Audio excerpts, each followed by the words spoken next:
Meron tayong H100, tunog pambot daw yung andar mga boss. Ito yung isi-share ko ngayon sa inyo mga boss. Tingnan nyo yung andar nito mga boss, no? 100 natin. Kung maririnig nyo mga boss ay yung andar niya lumalagapak or meron siyang lagatok sa kanyang air cleaner. Ito yung ibabahagi ko sa inyo ngayon kung anong mga dapat palitan sa mga ganitong andar na sobrang lagapak sa mga ganitong H100. Baka maka-encounter din kayo mga boss sa mga ganito, ay ibabahagi ko sa inyo yung mga nagiging sira nitong ating H100.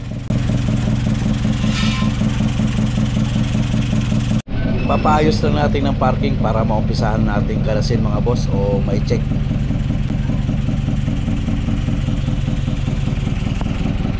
Pag naka-encounter kayo ng mga ganyang issue ng H100 yung mga boss, ay ang i-check nyo kagad yan, rocker arm, yung mga roller o di ko yung camshaft. So ngayon babuksan natin yung valve cover nito para malaman natin kung hindi na damage din yung kanyang camshaft.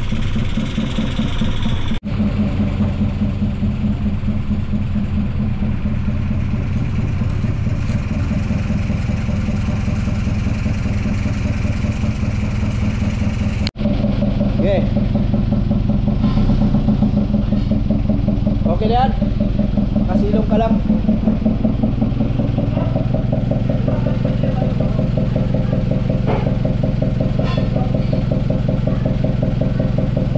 Patayin mo na tol. Buksan mo yung valve cover nito. Valve cover. Patayin mo na yan para lumamig. Nabuksan na nga natin. Ayan, papakita ko sa inyo yung nagiging problema sa mga ganito. Ito yung nagiging problema mga boss ng ating H100. Ayan o. Yan. Sobrang laki. May kalog yung kanyang roller. Ayan o. Yan. Yan ang problema niyan. Kaya pagakpak yung andar niyan. Tolpe, tanggalin mo tong tatanggalin to yun o. Ito 1, 2, 3, 4, 5 sa dulo. Tapos kailangan yon, ito ikutin nyo to dito, i-timing nyo dito bago kayo magtanggal. Ayan o, may kuntil, nakita mo Tolpe. Ito i-timing mo muna, ikutin mo. Ito tatanggalin natin Tolpe ha, itong shafting nito.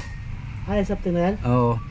Pagka natanggal nyo yung tornilyo, huwag nyong pull out yung tornilyo para hindi sumabog yung kasi ayan Tolpe ang sira nito. Yan. Ayan o. Yan ang problema niyan. Yan, napansin ka natin sobrang luwag ng kanyang valve clearance. Baka sabihin nyo lang mga boss ay adjustment lang or i-tune up. Kahit i-tune up po natin yan mga bossing, pagka may problema yung rocker arm, roller nyan or camshaft, ay hindi rin po magtatagal yung ating valve clearance. So kaya ipapababa ko yung assembly para ma-check natin na mabuti yung roller ng ating rocker arm. Yan, pag naka-encounter kayo sa mga H100 na ganyan talaga yung mga issue nito, pagka pumagakpak yung air cleaner, ayan na po ang dapat nyong i-check mga boss. Or rocker arm. Kadalasan nito mga boss ang tinatamaan yung roller ng rocker arm.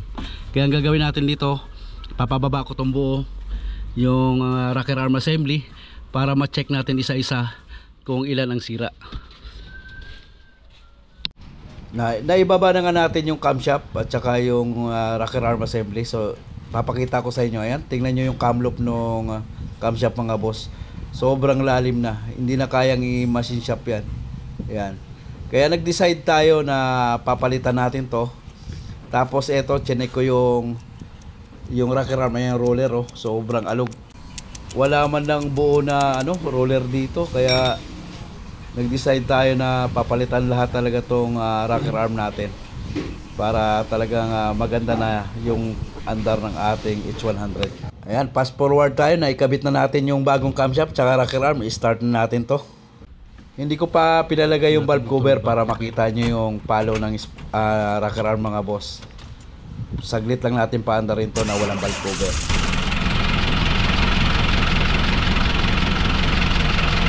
Okay na. Ayos na. Yan naman yun, cover na. Yan mga boss, start na natin yung ginawa natin. So ang ginawa natin dito, pinalitan natin ng camshaft at rocker arm. So sobrang lalim na kasi ng tama mga bossing. Pag naka-encounter kayo ng mga H100 nyo, nung ganun po, pagakpak. Start. Sige, start. Yo. Ganda na ng under niya mga boss.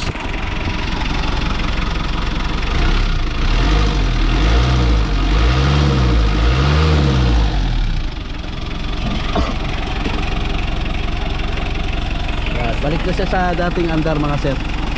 Ganyan po ang under dapat ng ating H100. Ayan, sana kung nakapag-share ako ng konti, huwag nyo kalimutang i-like, i-subscribe yung ating channel para makapag-share pa tayo sa iba.